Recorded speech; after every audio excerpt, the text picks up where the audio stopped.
Hello students, मैं आज आपको अल्कोहल के फिजिकल प्रॉपर्टीज के बारे में बताऊंगी। और ये जो अल्कोहल चैप्टर है ये बीएससी पार्ट 2 के कोर्स में आता है। तो जैसा मैंने आपको बताया था पहले भी, मैं आपको इसके बारे में बता चुकी हूँ, तो ये उसके फर्दर कंटिन्यूएशन में है।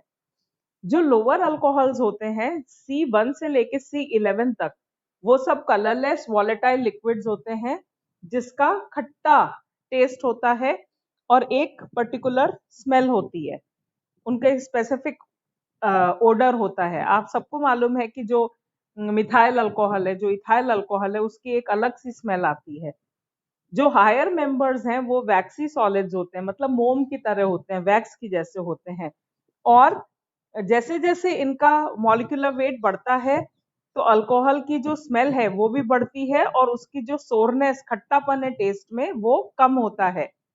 ठीक है, तो जैसे जैसे इसका मॉलिक्यूलर वेट बढ़ेगा उसकी स्मेल बढ़ेगी और उसका खट्टापन कम हो जाएगा। और इसका नार्कोटिक एक्शन मतलब नशा होता है।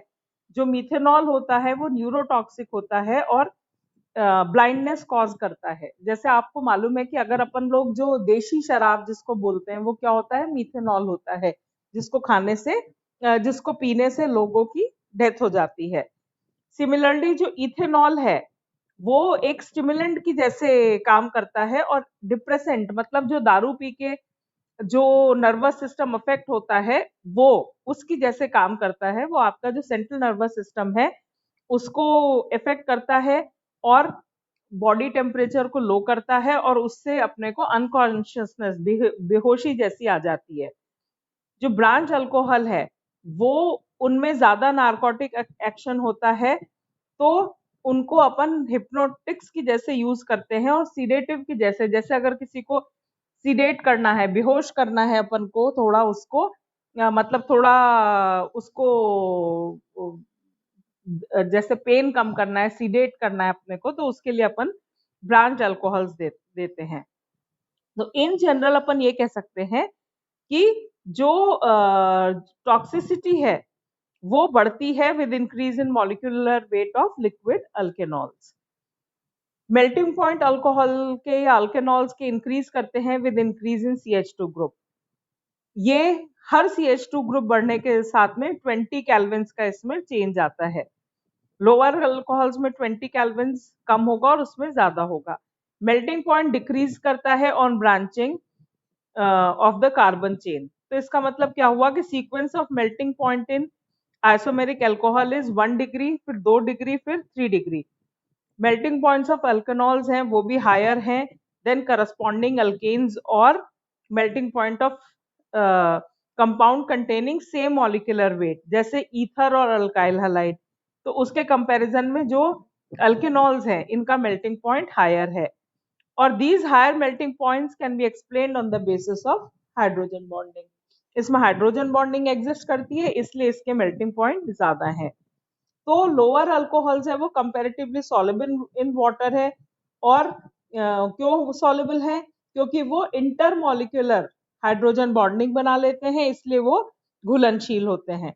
पर ब्यूटेनॉल के बाद में क्या होता है कि जो सॉल्युबिलिटी है वो डिक्रीज करती है due to increase in hydrocarbon portion.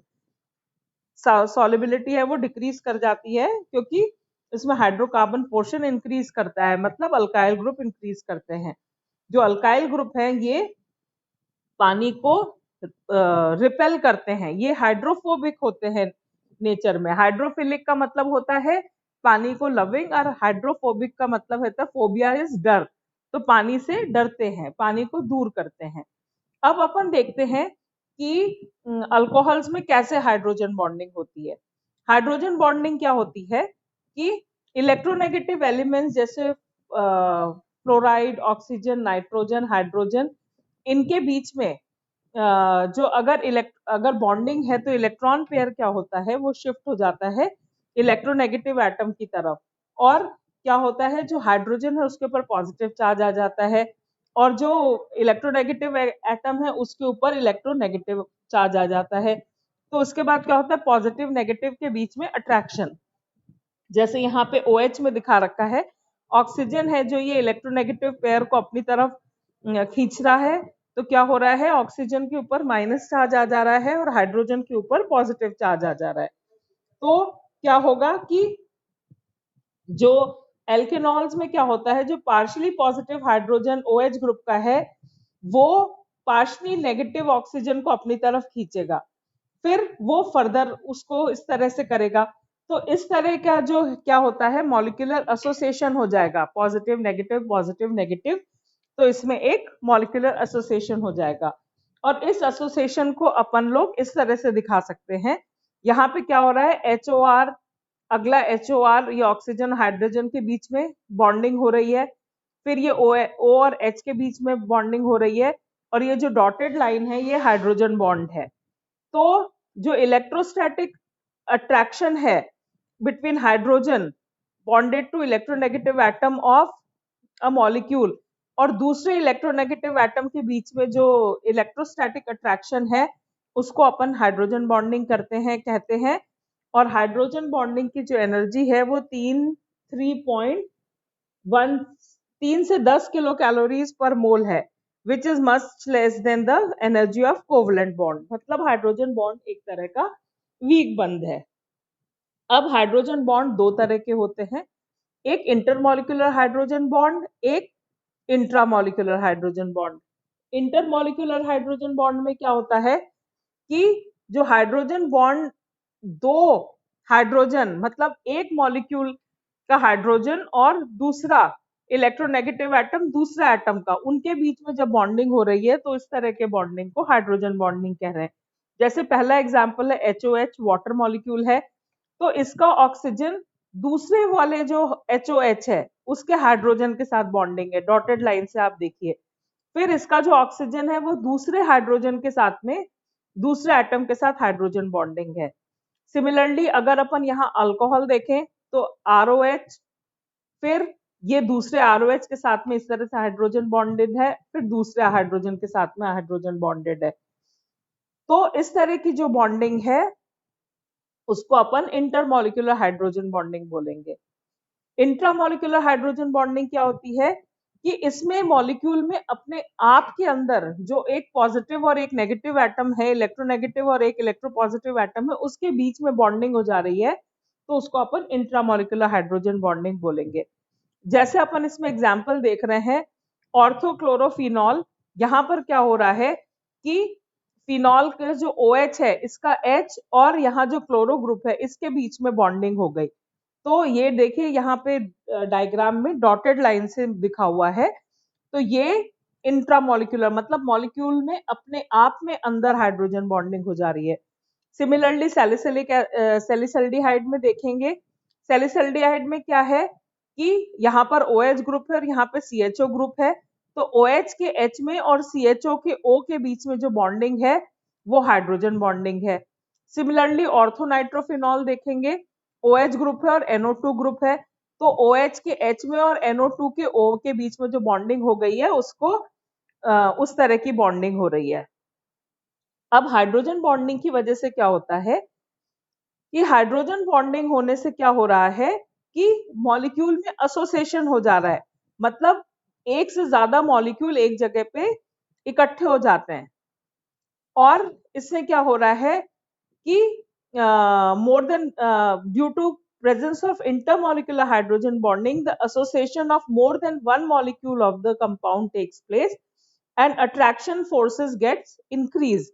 तो इसकी वजह से क्या होता है कि मेल्टिंग पॉइंट इंक्रीज करेंगे क्योंकि उसको एक्स्ट्रा एनर्जी देने पड़ रही है, एसोसिएशन हो जा रहा है, वहां पर इकट्ठे हो जा रहे हैं तो उसको ज्यादा एनर्जी देनी पड़ रही है हाइड्रोजन बॉन्डिंग ब्रेक करने के लिए।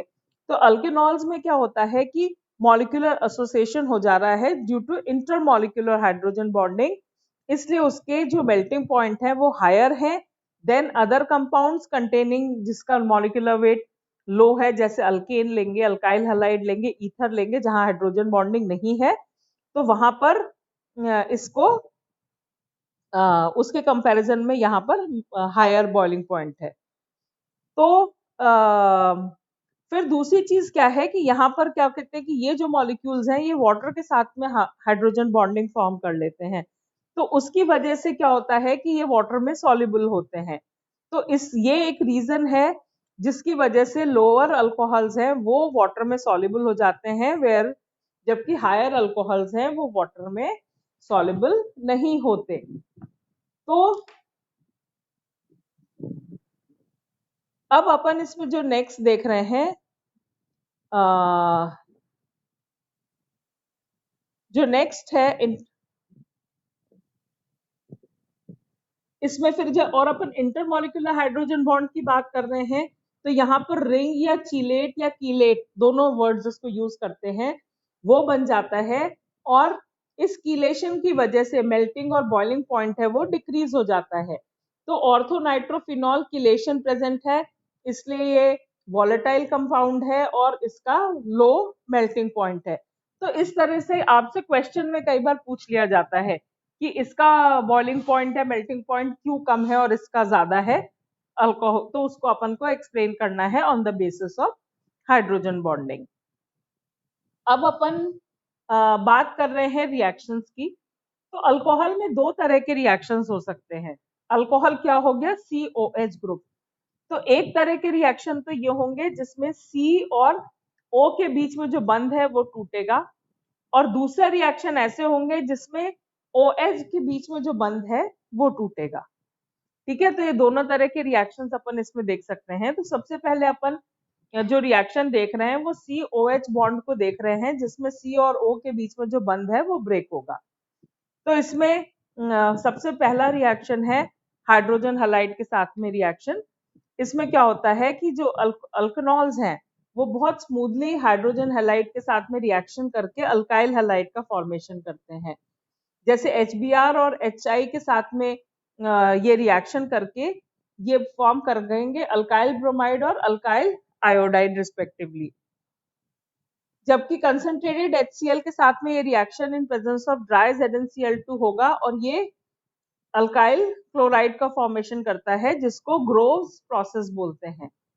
तो इसका ये जो रिएक्शंस है वो यहाँ पर शो कर रखे हैं।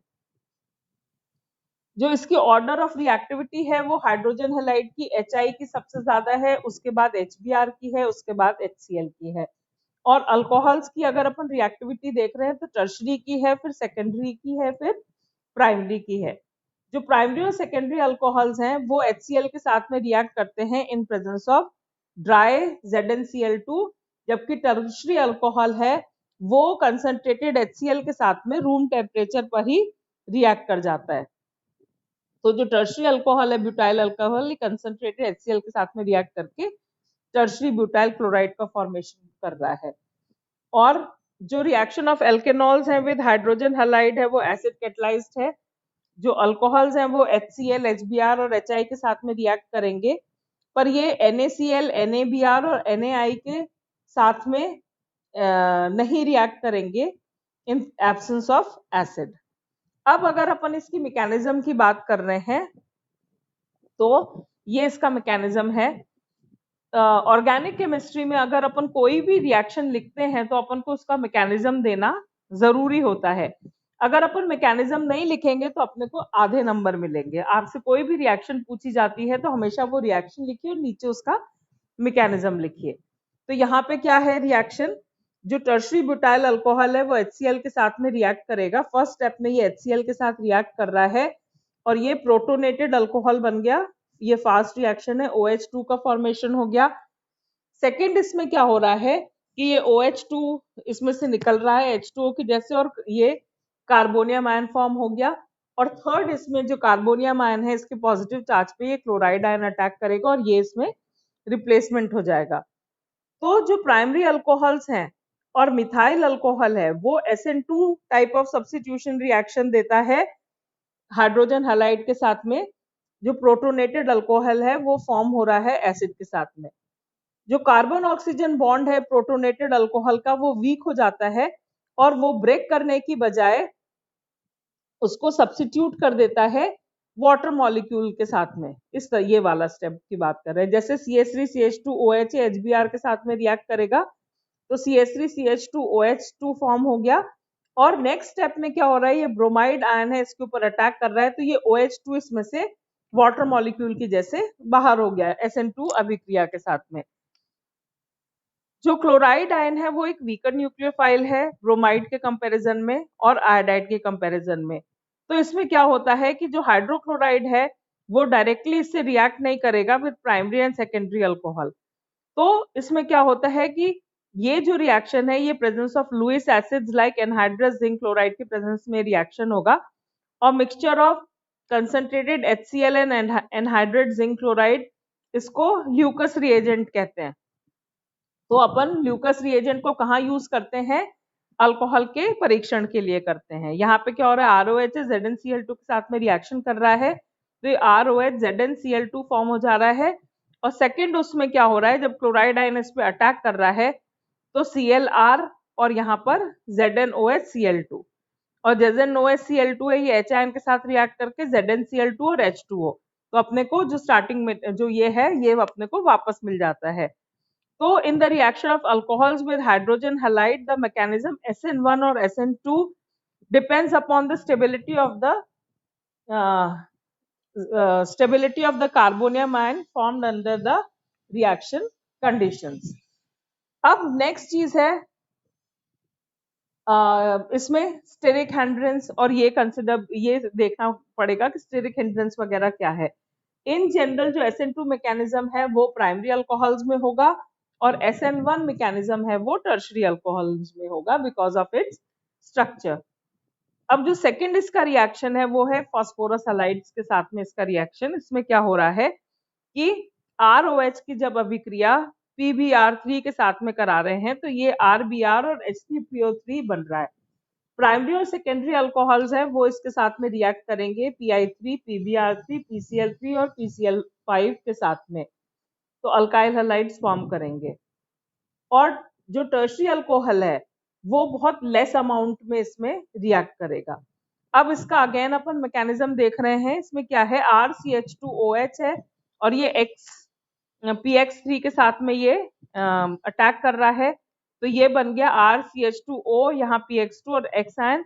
और सेकेंड इसमें जब ये इस पे अटैक करेगा X आयन तो ये बन जा रहा है यहाँ पे HO PX2 निकल गया और यहाँ पे RCH2X का फॉर्मेशन हो गया।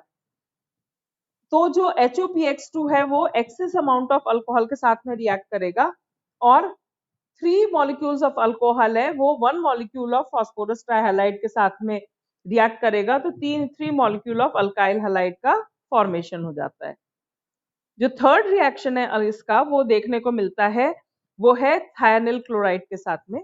इसमें क्या हो रहा है, प्राइमरी और सेकेंडरी अल्कोहल है ये रिएक्ट करेगा थायनिल क्लोराइड के साथ में, तो अल्काइल क्लोराइड का फॉर्मेशन हो जाएगा। इसमें भी जो रेट ऑफ रिएक्शन है वो इंक्रीज करेगा इन प्रेजेंस ऑफ टर्शरी अमीन, मतलब जो अल्काइल क्लोराइड्स है वो एक्सेस में फॉर्म होंगे। तो इसका जो रिएक्शन है ये प्राइमरी अल्कोहल के साथ है, RCH2OH SOCl2 के साथ में अपन इसको रिफ्लेक्स करेंगे इन प्रेजेंस ऑफ टर्शरी अमीन, तो ये RCH2Cl plus SO2 plus HCl बन गया। ये सेकेंडरी अल्कोहल के साथ में रिएक्शन है CHOH प्लस SOCl2, तो ये बन गया CHCl plus SO2 plus HCl। और जो टर्शरी अमीन है यहाँ पे ये HCl के साथ में रिएक्ट करके R3NH plus plus Cl form कर रहा है। अब इसका अपन मैकेनिज्म देखेंगे। मैकेनिज्म में क्या हो रहा है, RCH2OH है ये SOCl2 के साथ में अभिक्रिया कर रहा है, तो ये बन गया RCH2O SO2Cl, अल्काइल क्लोरोसल्फाइड बन गया प्लस HCl बन गया। अब नेक्स्ट उसमें क्या हो रहा है कि इसमें क्लोराइड आयन है which is obtained through R3N plus HCl की रिएक्शन से जो अपने को R3NH प्लस और Cl मिल रहा है, ये सब्स्टिट्यूट करेगा OSOCl ग्रुप को from alkyl chloride sulphide through SN2 mechanism. ये इसमें देखिए इसमें रिएक्शन में दे रखा है, ये Cl आयन है, इस पे RCH2O SO इसके साथ में रिएक्शन कर रहा है, तो ये RCH2 प्लस SO2Cl ये हो जा रहा है और ये SO2 प्लस Cl में ब्रेक हो जा रहा है। सेकेंडरी अल्कोहल इसी तरह से रिएक्ट करेंगे, ये इसके साथ रिएक्ट कर रहा है, तो आप देखिए सेकेंडरी अल्कोहल में भी SOCl ग्रुप जुड़ रहा है और इसमें से माइनस SO2 हो जा रहा है, तो अपने को R2CHCl मिल रहा है जो कि फर्दर R2CHCl Cl में कन्वर्ट हो जा रहा है। अब इसमें फोर्थ जो रिएक्शन होता है अल्कोहल्स का, वो डिहाइड्रेशन रिएक्शन हो रहा है।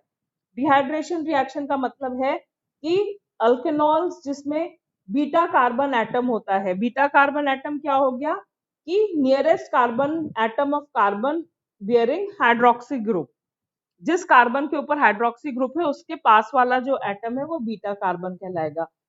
और इसमें एक हाइड्रोजन एटम होगा, तो वो क्या होगा, अल्कीन के साथ रिएक्ट करेगा at high temperature in presence of dehydrating agent like concentrated H2SO4, H3PO4, P2O5 और Al2O3। तो अब इसमें क्या हो रहा है, RCH2 CH2OH ये डिहाइड्रेशन करेगा हाई टेम्परेचर पे, तो RCH double bond CH2 plus H2O का फॉर्मेशन हो जा रहा है। अब इसमें एग्जाम्पल अपन देखते हैं कि जो इथेनॉल है वो फॉर्म करेगा ethyl hydrogen sulphate in the presence of concentrated H2SO4 at 100 degree Celsius temperature and ethene at 165 to 170 degree Celsius। तो इसमें क्या है, इथेनॉल है, इसको जब अपन ट्रीट करेंगे स्टीम के साथ है 380 degree temperature over hot aluminium forms ethene. तो ये इसका रिएक्शन अपन ने शो कर रखा है। ये इथेनॉल है, इसको इसमें Al2O3 के साथ में 350 डिग्री सेल्सियस या कंसंट्रेटेड H2SO4 के साथ में 170 डिग्री सेल्सियस पे अपन कर रहे हैं, तो CH2 डबल बॉन्ड CH2 और H2O का फॉर्मेशन हो गया। और इसमें जो डिहाइड्रेशन की ईज है वो 3 डिग्री, 2 डिग्री, 1 डिग्री है। अब इसका अपन मैकेनिज्म देख रहे हैं, यहाँ पे क्या है कि इसमें H आयन ऐड हो रहा है तो ये OH2 बन गया। अब यहाँ पे क्या हो रहा है, E1 एलिमिनेशन से इसमें H2O निकला तो इसके ऊपर पॉजिटिव चार्ज आ गया, और यहाँ फर्दर ये H ये इसमें डबल बॉन्ड में कन्वर्ट हो गया, एल्कीन का फॉर्मेशन हो गया। तो इसमें क्या है कि टर्शरी अल्कोहल्स है वो सेकेंडरी अल्कोहल और सेकेंडरी अल्कोहल प्राइमरी अल्कोहल के अपेक्षा हायर टेम्परेचर पे डिहाइड्रेट होंगे। तो क्या मतलब हुआ इसका कि जो टर्शरी अल्कोहल है वो उसके बाद सेकेंडरी और उसके बाद में प्राइमरी अल्कोहल्स हाई टेम्परेचर पे डिहाइड्रेट होंगे। अब इसके कुछ डिहाइड्रेशन के स्पेसिफिक एग्जांपल्स हैं। यहाँ पे 2 मिथाइल 2 ब्यूटेनॉल है, इसको अगर अपन एच आयन के साथ में ट्रीट कर रहे हैं तो ये OH2 हुआ, और ये फर्दर इसमें ये कार्बोनियम आयन फॉर्म हुआ और ये अपने को 2 मिथाइल 2 ब्यूटीन फॉर्म करेगा, 84% इसका अपने को फॉर्मेशन हो जाएगा। सिमिलरली अगर अपन फर्दर देख रहे हैं, 2 मिथाइल 2 ब्यूटीन है, इसका जो फॉर्मेशन है प्रिपेयर कर सकते हैं 2 डाइमिथाइल प्रोपेनॉल के साथ में, क्योंकि यहाँ पे क्या हो रहा है कि जो कार्बोनियम आयन फॉर्म हो रहा है वो रीअरेंज कर लेता है। यहाँ पर ये जो कार्बोनियम आयन फॉर्म हो रहा है ये अपने आप को रीअरेंज कर लेगा टू स्टेबल कार्बोनियम आयन। अपने को पता है ये वाली चीज कि जो प्राइमरी है वो अपने को स्टेबलाइज करने के लिए अगर है तो वो सेकेंडरी में कन्वर्ट हो जा रहा है। तो यहाँ पे अपने को 2 मिथाइल 2 ब्यूटीन ये प्रोडक्ट बन गया। फिर अगर अपन इसको 1 ब्यूटेनॉल या 2 ब्यूटेनॉल के साथ में इसका रिएक्शन कर रहे हैं तो भी अपने को जो 2 ब्यूटीन है ये इसका मेन प्रोडक्ट है।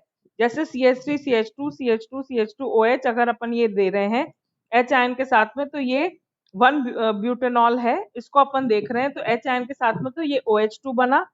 अब ये जो OH2 बना इसका HSO4 आयन के साथ में कर रहे हैं तो ये प्रोडक्ट बन गया, यहाँ पर डबल बॉन्ड आ गया।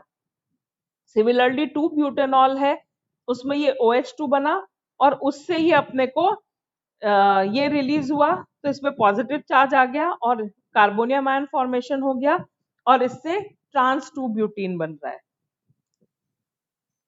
जो नेक्स्ट रिएक्शन है उसमें ईथर का फॉर्मेशन होता है। इसमें क्या होता है, ethers can be prepared by dehydration of primary alcohols. To prepare ether, dehydration should be done in the excess of alcohols and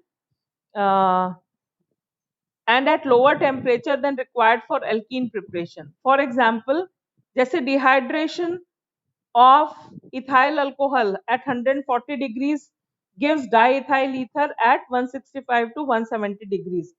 अब जैसे इसका एग्जाम्पल है CH3 CH2OH है, इसका H2SO4 के साथ में रिएक्शन करेंगे एट 373 केल्विन, तो ये बन गया CH3CH2HSO4 प्लस H2O। सिमिलरली अगला एग्जाम्पल अपन देख रहे हैं, इसका अगर अपन रिएक्शन कर रहे हैं तो ये डाइथाइल ईथर बन रहा है, या CH3CH2HSO4 443 केल्विन पे तो ये इथीन का फॉर्मेशन हो जा रहा है। या सिमिलरली अपन इसको देख रहे हैं इसी तरह से इसका फॉर्मेशन हो जाता है। तो ये कुछ इसके रिएक्शंस थे जिसको अपन देख रहे हैं, जहां पर अपन ने देखा कि C और OH बॉन्ड का क्लीवेज हो रहा है। जो अपने नेक्स्ट वीडियो में शेयर करूंगी उसमें अपन रिएक्शंस देखेंगे अल्कोहल का, जहां पे RO और H मतलब OH बॉन्ड में जहां पे ब्रेकिंग होगी वो रिएक्शंस देखेंगे। Thank you.